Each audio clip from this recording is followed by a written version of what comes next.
Алғы сөз. Құрметті оқырман, қолдарыңызға алып отырған кітап тәжірибеге негізделген және менің жетістікке және табысқа жетуімнің мағынасын ашады. Бұл кітапта мені көп затқа үйреткен ұстаздарымның берген білімі мазмұндалған.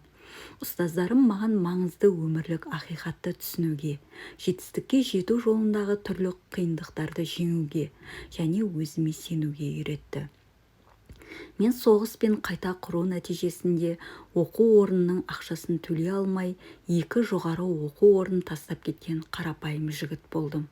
Барлығын басынан бастаған, көптеген қиындықтарды, сәтсіздіктер мен құлдырауды басынан кешірген және бірте-бірте қателіктерді түсініп, өз тәжірибем негізінде содан нәтиже шығара білген жігіт едім. Сондықтан осы кітаптан алған білімдеріңіз өзіңізге сенуге, көптеген келеңсіз жағдайларды айналып өтуге және өз мақсатыңызға тезірек жетуге көмектеседі. Менімен өзінің құнды тәжірибесімен бөліскен адамдарға негізгі қаржылық білім берген Бодо Шефтер және маған өмірдің рухани жағын ашып көрсеткен Норбековке алғысымды білдіремін. Осы кітапты жазуға көмектескен журналист Алымбеков пен тамаша суреттердің авторы суретші Керімбек Жұмаділханға алғысымды білдіремін. Осы кітап жетістікке және ауқаттылыққа жол бастаған әрбір адам үшін жолбасшы болсын. Ол өзіңізді түсінуге, шын мәнінде кім екеніңіз жайлы ойлауға мүмкіндік береді. Қатты қалаған адам барлығына қол жеткізе алатынына сенуге мүмкіндік береді. Кітап сізге қиын жағдайларда қалай мойынсұнбауға болатынын, қиын жағдайларда ұшырайтын және күрделі мәселелері бар адам жалғыз сіз емес екендігін түсінуге көмектеседі. Адам өзгелердің қиындықтарын азайтып, өзінікін үлкейтіп көруге бейімделген. Басқаларға қарағанда тек сіздің ғана қиындықтардың көп болып көрінетіні жаңсақтық. Барлық ауқатты адамдар өз өмірлеріне түрлі қиындықтарды басынан кешірген, алайда олар өздеріне сене білді. Өз қателіктерін түсініп, басқалардың тәжірибесіне сүйене отырып, жетістікке қол жеткізу үшін қажетті тәлім ала білуімен ерекшеленді. Ал ең бастысы олар әрқашан жетістікке жететіндігіне сене білді. Себебі ертеңгі күнге деген сенім жетістікке жету жолының жартысы болып табылады. Әрине, бұл кітап беретін білім жетістікке жетудің кепілі емес, себебі білетіндер көп, ал өз білімін қолдана білетіндер өте аз. Шынайы өмірде, университетте алған білімдерін қолдана алмайтын жоғары білімді жастар қаншама. Сондықтан білімді адам дегеніміз тек дипломы бар адам ғана емес, басқалары жасай алмайтын мәселелерді шеше білетін, басқа адамдар абыржып қалатын жағдайдан шыға білетін, өзіне және өз болашағына сене білетін адам. Білімді адам белгілі жүйеде жұмыс істеп қана қоймай, сол жүйені құрушы да болады. Қай салада екені маңызды емес, бұл бизнес, жанұя, өмір болуы мүмкін. Сен біреу құрған жүйеде жұмыс істейсің, немесе сол жүйені өзің құрасың. Өз өміріңді жоспарлауды үйреніңіз. Болашағын жоспарламайтын адам ол үшін басқалар жоспарлайтындай түсіну керек. Жетістікті жоспарламай тұрып, оған жету мүмкін емес. Егерде сіз кедейшіліктің ұрығын сепсеңіз, түбінде байлық шығады деп үміттенбеңіз. Егер менің кітабым сіздерге өз өмірлеріңізді жақсартуға, оны жаңа деңгейге көтеруге мүмкіндік берсе, мен шын мәнінде қуанамын. Кез келген адамға өзінің басқа адамның жетістікке жетуіне себепкер болғандығын түсінуі өте маңызды. Сіздер мақсаттарыңызға жетіп, армандарыңыз орындалсын деп тілеймін, қымбатты оқырмандар. Сондай-ақ өз жетістіктеріңізбен бөліседі деп үміттенемін. Өз өмірінің тәжірибесімен бөлісетіндіктен менің өмір жолымда кезіккен әрбір адам менің ұстазым болып табылады. Және менің басты ұстаздарым ол менің тыңдармандарым. Себебі оқу үрдісі екі жақты. Бұл кітапта менің 7 жылғы оқытушылығымның қорытындысы жазылған. Сондықтан осы кітапты жазуға өз үлестерін қосқан менің барлық тренингтерімнің қатысушыларына алғысымды білдіремін. Менің көптеген тыңдаушыларым алған білімдерін орнымен қолданып жетістікке жетті. Мен оларға өте ризамын. Бұл кітапта қаржылық еркіндіктің 6 негізгі құпиясы келтірілген. Олар бүкіл кітап бойынша шашыраңқы түрде көрсетілген. Оларды тауып түсіну үшін сіздерге бұл кітапты бірнеше рет қайталап оқу қажет. Сонымен бірге қаржылық зияткерлігіңіз де жоғарылайды. Сіздің санаңыз дайын болған уақытта тапқан құпияларды мозаика секілді жинақтай аласыз. Сол кезде жұмыстың 50% орындалады. Оны тәжірибеге салу оңай болады. Тез арада іске кірісіңіз. Сол кезде Құдайдың көмегімен сіз жетістікке жетесіз. Ақ жол, менің қымбатты оқырманым. Осы кітап сізге байлық пен жетістікке, отбасылық бақыт пен ауқаттылыққа жетуге көмек болсын. Құрметпен, Давлатов. Кіріспе. Ұлы мүмкіндіктер барлығына беріледі, алайда көпшілігі оны аңғара бермейді. Даннинг.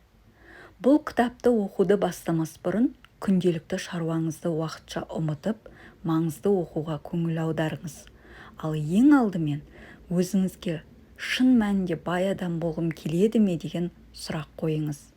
Егер сіз тек қана көбірек ақша тапқыңыз келсе, онда бұл кітап сізге арналмаған. Ал егер сіздің үлкен арманыңыз болса, егер сіз не үшін тырысу қажеттігін білсеңіз, егер сіз шынымен өзіңізді байлыққа лайықты адам деп шешсеңіз, ақ жол. Мен бай болғысы келетіндігі туралы айтқан және өздерін баймыз деп есептейтін адамдарды жиі кездестірдім.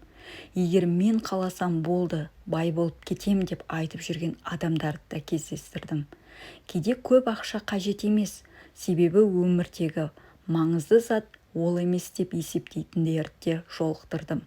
Бірақ шынымен бай болуға іс жүзінде дайын адамдарды өте сирек көрдім. Бұл кітапты оқып болғаннан кейін сізді өте шектелген таңдау болады. Шешім қабылдап іске кірісу немесе ештеңе істемей барлығын орнында қалдыру. Бұл кітапты оқысаңыз да сіздің байып кетуіңізге кепілдік берілмейді. Бірақ меніңше, сіз осы кітапты оқып, ондағы білімді қолданбасаңыз, өзіңізді ешқашан кешірмейсіз. Егер адам білместікпен істей алмаса, ол бөлек, және біле тұрып жасамау мүлдем басқа жағдай. Алдымен бай адам қандай болуы керек деген сұраққа жауап беріп көріңіз. Қанша жауап нұсқасы шығады? Мақсатына ұмтылғыш, батыл, ерікті, ақша таба білетін. Ал мынау басты анықтама. Бай адам ол өзіне ақшаны жұмыс істете білетін адам. Ол ақша үшін емес, ақша ол үшін жұмыс істейді. Бұл анықтаманы түсініп, қабылдап және есте сақтап алу қажет. Ал енді бай адамның өмір сүру тәртібін ойлап көрейік. Немесе дұрысы, егер мен бай болсам, не істер едім деген сұраққа жауап іздеп көрейік. Сіздің ойларыңыз шынайы көрініс алу үшін бір бет таза қағаз алып, 8 минут ішінде сіз бай болған жағдайда істегіңіз келетін армандарыңызды тізіп жазып шығыңыз. Сізде ақшаның көптігі соншалық, тіпті оның қанша екендігі маңызды емес деп елестетіп көріңіз. Басыңызға келген ойдың барлығын жазыңыз. Тоқтамай, тіпті қаламды қағаздан үзбей барлығын тізіп шығыңыз. Сіз жазуыңызды тоқтатып, үзіліс жасағыңыз келсе, қазіргі уақытта қажеттінің барлығын жаздыңыз деген сөз. Алайда бұл сіздің арман мақсатыңыз емес, тек белгілі заттардың қажеттілігі ғана. Сіз тек үзілістен кейін ғана қол жеткізгіңіз келетін мақсатыңызды жаза бастайсыз. Осылайша сіздің армандарыңыз шынайы көрініске айналады. Сонымен қатар, дұрыс бағыттала білуді де ұмытпаған маңызды. Өзіңізді ауқатты, жетістікке жеткен адам ретінде елестетіңіз және жазуды тоқтатпаңыз. Жазып болған соң, қанша бет жазғаныңызды есептеңіз. 1 бет, 2, 3. Мен өзім 12 бет жаздым.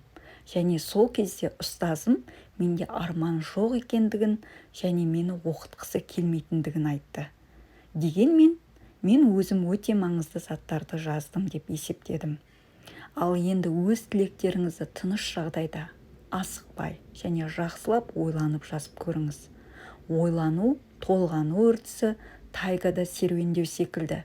Бір рет өтіп, ешқандай із қалдырмайсыз. 2-3 рет жүргеннен кейін із қала бастайды.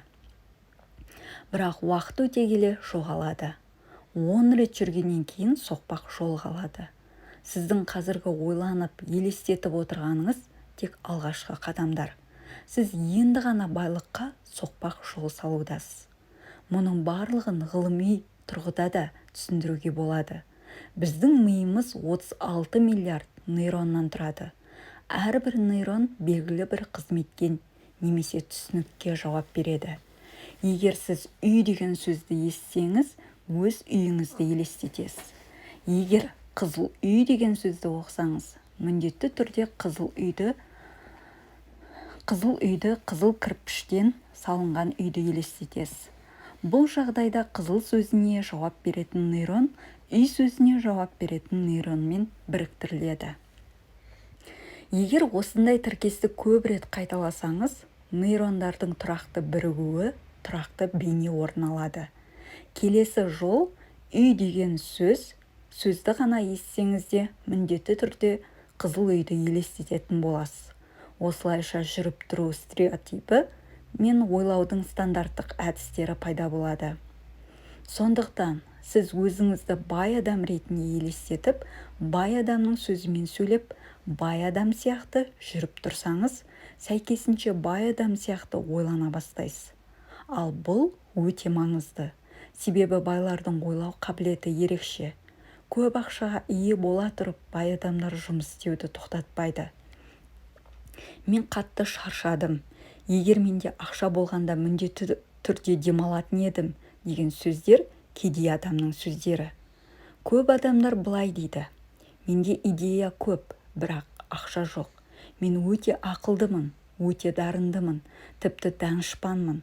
Егер менде ақша болғанда көп іс жасар едім, бірақ ақша жоқ. Сол үшін де шарасызбын. Ақшасыз мен ештеңе істей алмаймын.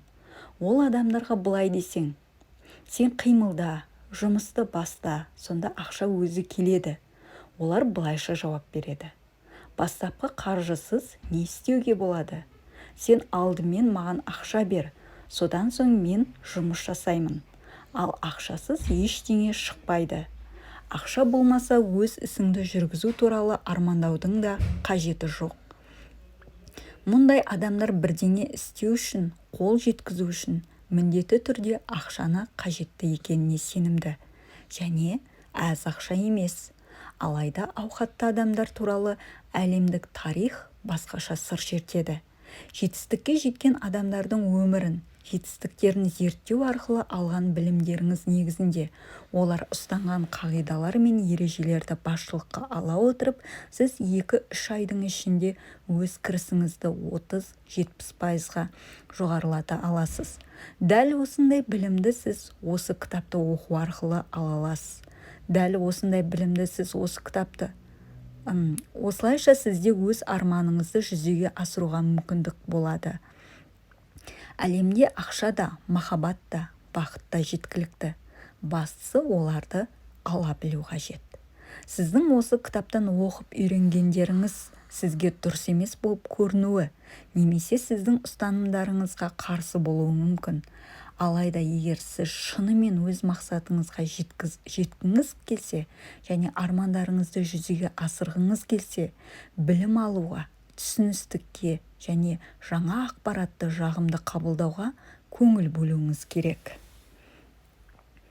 Неден бастау қажет? Өз тағдырыңды өзің басқар, немесе онымен біреу айналысады. Нойл Тичи. Алдымен аз ақшаны ұстап үйрену қажет. Аз ақшаны ұстап үйренбейінше сіз үлкен соманы ұстай алмайсыз. Статистика бойынша әрбір 100 адамның 16-сы ауқаттылыққа қол жеткізеді. Алайда олардың тек біреуі ғана сол байлықты өмірінің соңына дейін сақтай алады. Және дәл сол адам бай адам болып есептеледі. Ақшаны ұстап қалу, оны табудан әлдеқайда қиын болып табылады. Бай болуды қатты қалайтын адамдар үшін негізгі қажетті қағидаларды есте сақтаңыздар. Өз мүмкіндіктеріңізді әрқашан ақшадан жоғары қойыңыз. Сонда ақша сізге өзі келіп қызмет ететін болады. Егер адам өз мүмкіндіктерін ақшадан төмен қойса, ақша сіздің не жеп, не киіп, демалысқа қайда баратыныңызды, жақындарыңызға не сыйлайтыныңызды анықтайтын болады. Өз өміріңіздің сапасын өзіңіз айқындау үшін мүмкіндіктеріңізді ақшадан жоғары қойыңыз. Осы ережені бірнеше рет қайталап оқыңыз да, осы жөнінде ойланыңыз. Оны жаттап алып бірнеше рет қайталау керек. Сіз өз жұмысыңызды жақсы көресіз бе? Бірақ бір затқа қол жеткізу үшін оны жақсы көру азшылық болады. Әуесқойлық қажет. Ал әуесқойлыққа реніш, күйініш, уайым тән. Әуесқойлық дегеніміз өз арманыңызға толығымен берілу. Жартылай емес, толығымен. Қажеттілік үшін жұмыс істейтін адамдар бар. Олар жұмысқа уақытысында келіп, уақытысында кетеді. Өз жауапкершілігін атқарады. Алайда жұмысына ешқандай қызығушылық танытпайды. Оларға тек үрдіспен қалмау маңызды. Мұндай адамдар армандамайды. Сәйкесінше түбінде ештеңеге қолы жеткізе алмайды. Егер сіз бай болғыңыз келсе, ешқашан үрдіс үстіндегі адам болмаңыз. Сіздің ауқаттылығыңызға ешкім жауапты емес. Мемлекетте, билікте, заңда. Сізден басқа ешкім. Алға қойылған мақсатқа қол жеткізу үшін сізге әлемге басқаша көзқарас қалыптастыру керек. Басқа тәжірибе, ой-сананың басқа трафаретін қалыптастыру қажет. Адам миынан асқан мүмкіндікті зор зат жоқ. Тек оны дұрыс қолдана білу қажет. Біздің айналамыздағы адамдардың 98% баяғы көзқарасты ұстануды жөн санайды. Бұл біздің жақындарымыз, достарымыз, таныстарымыз. Барлығын айтатын бір зат. Ақша болғанда мен өз ісімді ашатын едім. Амал қанша, ақша жоқ. Алайда ақиқат белгілі ережені түсінуде. Бай болу үшін қимылдау керек. Арманыңа қол жеткізу үшін жаңалықтарға ұмтылып, білім алу қажет. Өзіңізге сұрақ қойыңыз. Адамдар алдымен бай, сосын барып ақылды болмады ма? Әлде алдымен ақылды, сосын бай болады ма? Әрине, алдымен ақылды, сосын барып бай болады. Сондықтан бай және жетістікке жеткен адамдар бөлісетін білімін меңгеріңіздер. Солардан үйреніңіздер және өзіңізге, өз жұмысыңызға және арманыңызға құштар болыңыз. Осылайша жұмыс істеңіз. Шешімін табу туралы нақыл. Ызғарлы әрі тұманды күні екі бала қатып қалған көл үстінде коньки теуіп жүреді. Мұз барлық жерде бірдей болмады, бірақ балалар оған көңіл аударған жоқ. Кенеттен бір жерде мұз жарылып, балалардың біреуі суға құлайды. Екінші бала саспай, қолына тас алып мұзды жара бастайды. Ақыры мұзды жарып досын шығарып алады. Құтқарушылар келіп болған оқиғаны көрген соң, сен мұны қалай істедің? Мұндағы мұз қалың және кішкентай тастарымен сенің кішкентай қолдарыңмен оны ойып түсіру мүмкін емес, деп сұрайды. Осы кезде қастарына бір қария келіп, күліп былай дейді. Мен оны қалай істегенін білемін. Қалай? Деп сұрайды одан. Себебі оның қасында бұл мүмкін емес деп айтатын адам болған жоқ.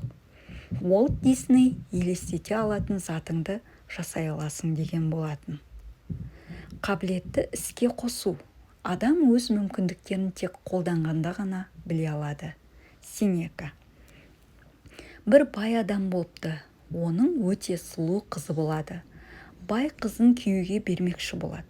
Алайда жігіттер оған жақсы көргендіктен бе, әлде ақша үшін үйленгілері келеді ме деп күмәнданады. Сол себепті ол жігіттерді сынамақшы болып, адамдарды жинап алып былай дейді: кімде-кім мына бассейнді жүзіп өтсе, өз қалауынша менің жерімнің 1/3, ақшамның 1/3 немесе қызымды алады.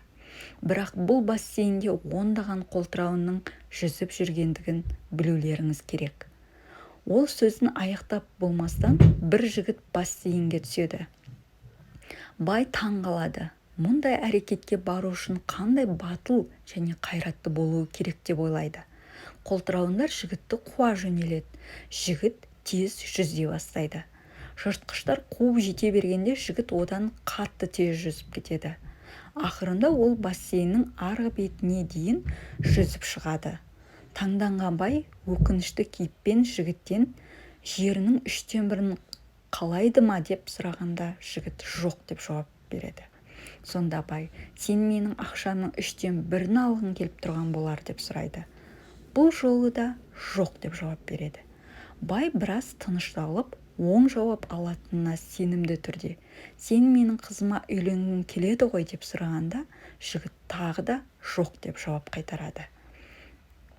Онда саған не қажет деп сұрайды таңданған бай. Сонда жігіт: мені осы бассейнге итеріп жіберген адамды тауып беріңдер деген жауапты естиді. Бұл мысал ешкімнің өз мүмкіндіктерін физикалық тұрғыдан болсын, интеллектуалды жағынан болсын, дұрыс бағалай алмайтындығын көрсетеді. Алайда оқыс жағдайлар мұндай мүмкіндіктер таныла бастайды. Өз еркімен ол жігіт бассейнге ешқашан секірмес еді. Ал жақсы ұстаз өзіңіз ешқашан жасамайтын заттарды, сіздің қабілетіңізді танытатын заттарды жасауға міндеттейді.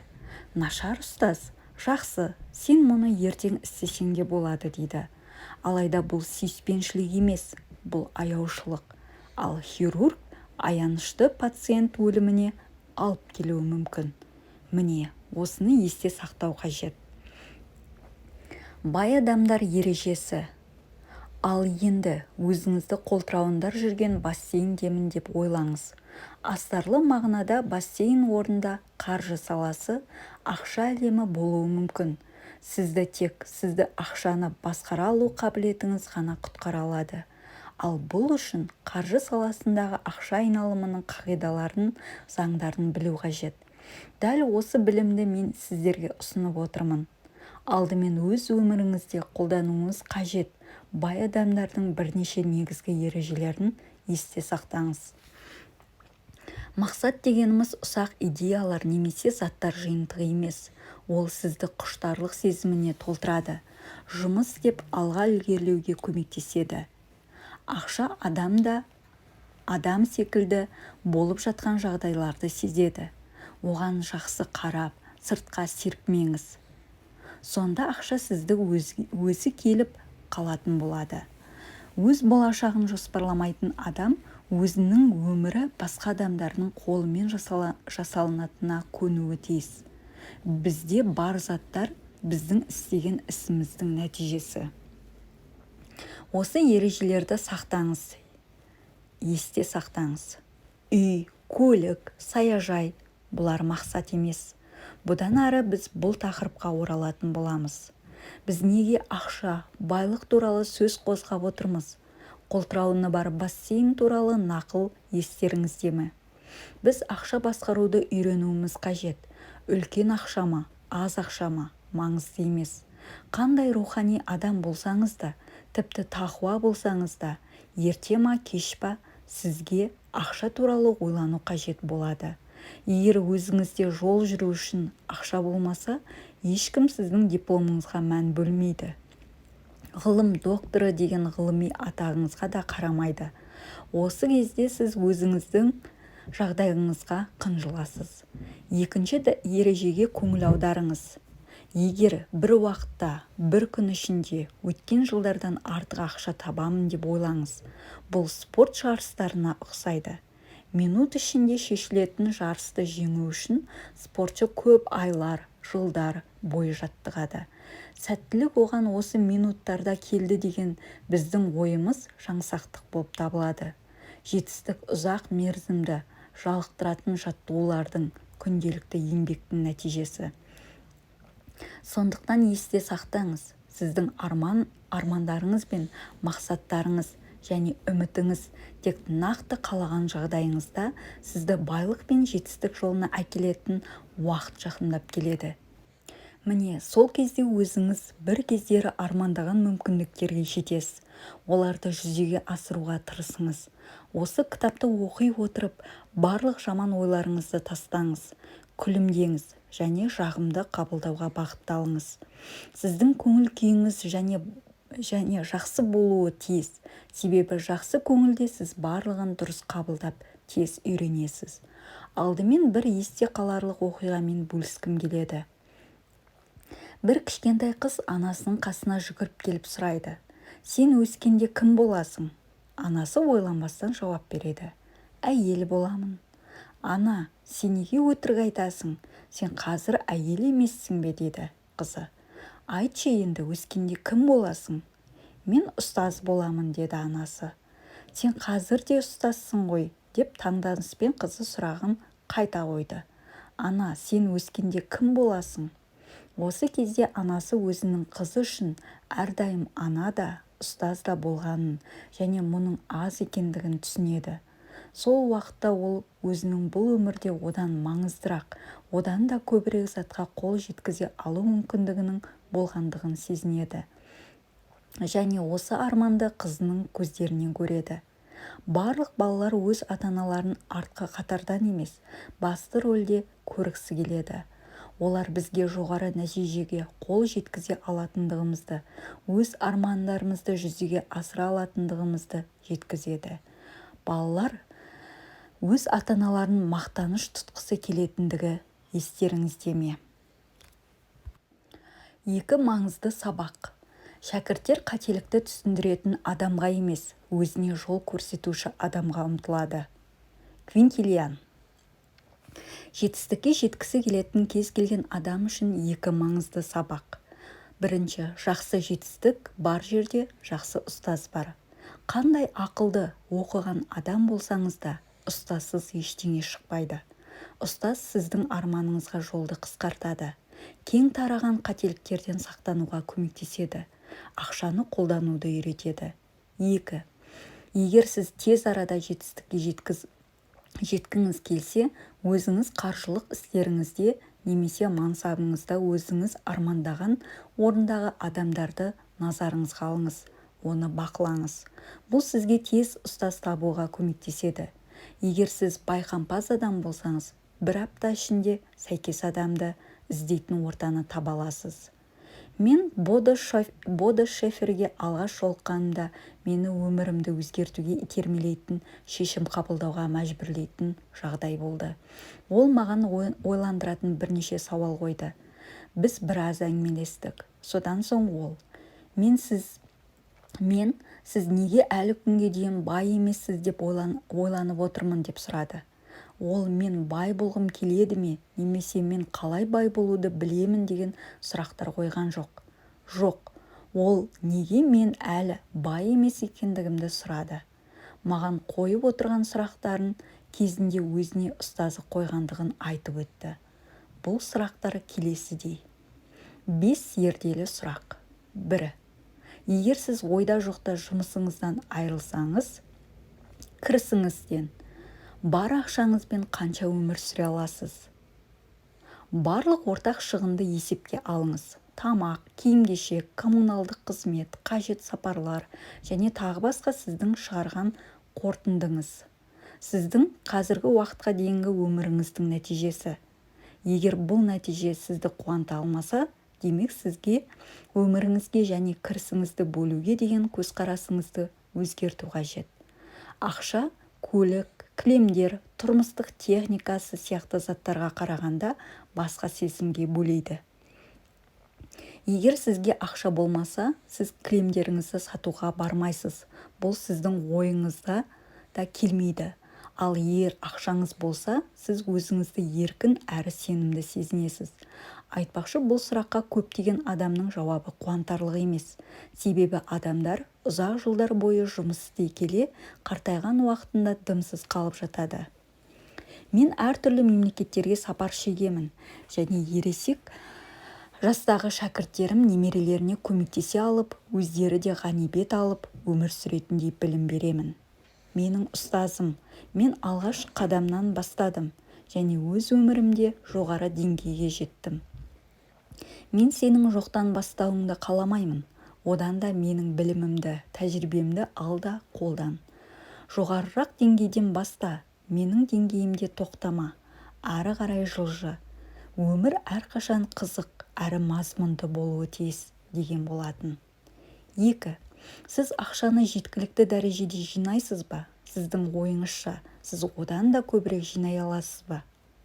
Егер сіз жинаған ақшаңыз болашағыңызды қамтамасыз етуге жетерлік деп есептесеңіз, онда мақұлдап жауап беріңіз. Егер сіз аз жинадым деп есептесеңіз, немесе мүлдем жинамаған болсаңыз, жоқ деп жауап беріңіз. Қандай жағдай болмасын, сізге өзіңіздің қаржылық жағдайыңыз жөнінде ойлану қажет. Сізде қаржылық жоспар бар ма?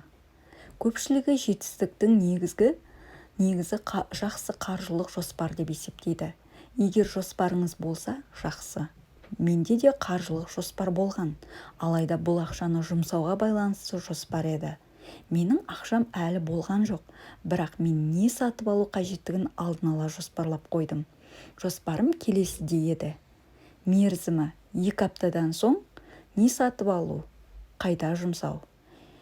Былғары күрте, 1 айдан соң жаңа кір жуатын машине, 3 айдан соң жұмсақ жиһаз және жаңа ыдыс-аяқ, 5 айдан соң оқудың ақшасын төлеу, 7 айдан соң тұрмыстық техника алу, 1 жылдан соң пәтерде жөндеу жүргізу, 2 жылдан соң көлік сатып алу, 3 жылдан соң үйлену және той жасау. Менің үйімде жаңа кір жуатын машине, жаңа газ колонкасы, тон, люстра болғанын мен мақтан тұттым. Мұнда ақша әлі болмады менде, бірақ мен оны қалай жұмсайтынымды білдім. Мен бұны жақсы қаржылық жоспар деп есептедім. Адамдардың көбінде осындай жоспарлар бар. Халықтың 98% өз істерін осылай жоспарлайды. Бұдан кейін осы айда біраз ақша тапқан сияқты едім. Олар қайда ағып кетті деп таңданады. Мұның себебі сіздің тек ақшаны жұмсау жөніндегі жоспар болды. Ал негізінде ақшаны көбейту, кірісті ұлғайту, қаражатты үнемдеу туралы жоспар қажет. Менің сенуімше 3-5 жыл ақшаңызды басқарып, шығынды шектей отырып өмір сүру, ал қалған өміріңіздің барлығын өз қалауыңызша сүрген артық. Боды Шефер 5-6 жылда, көп дегенде 10 жылда сен қаржылық еркін адамға айналасың деген болатын. Ал мен бұған 3 жыл ішінде қол жеткіздім. Себебі мен маған берілген немесе жоспарланғаннан 2 есе артық жұмыс жасап отырдым. Және әрдайым Иса пайғамбардың айтқан мына сөздерін естен шығармадым.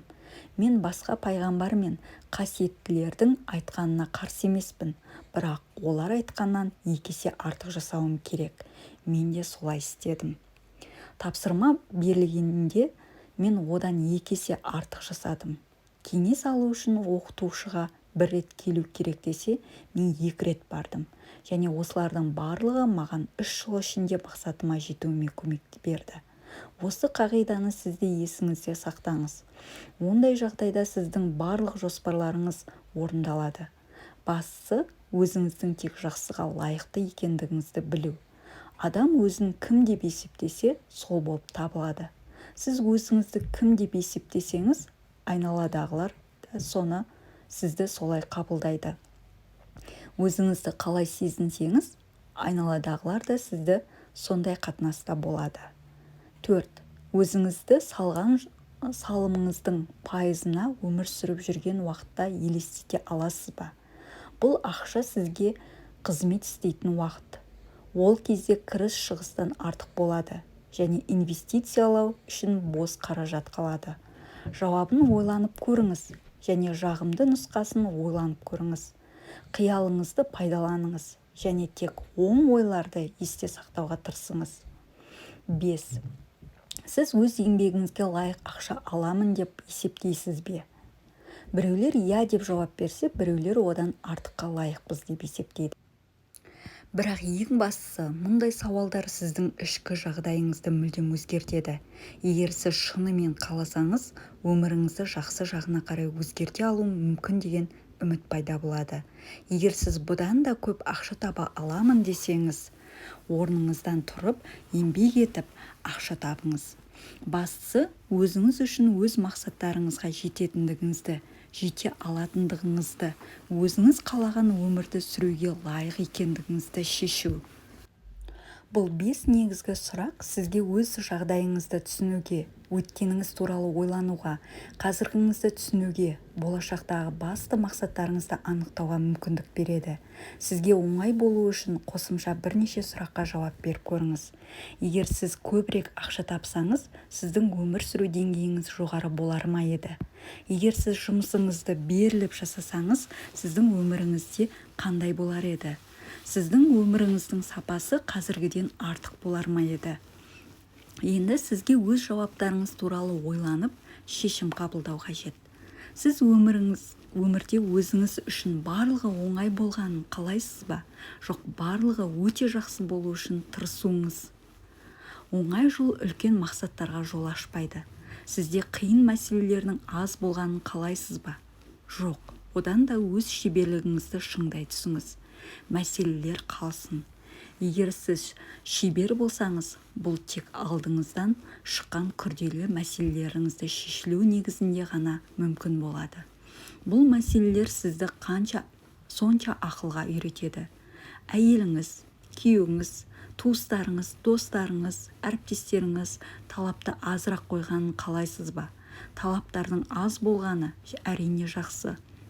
Алайда одан қорықпау керек. Алтын сынамасын жоғарылату үшін оны отқа күйдіреді. Бұл өмірдің заңы. Көп адамдар мұны біледі, алайда олардың өмірінде ештеңе өзгермейді.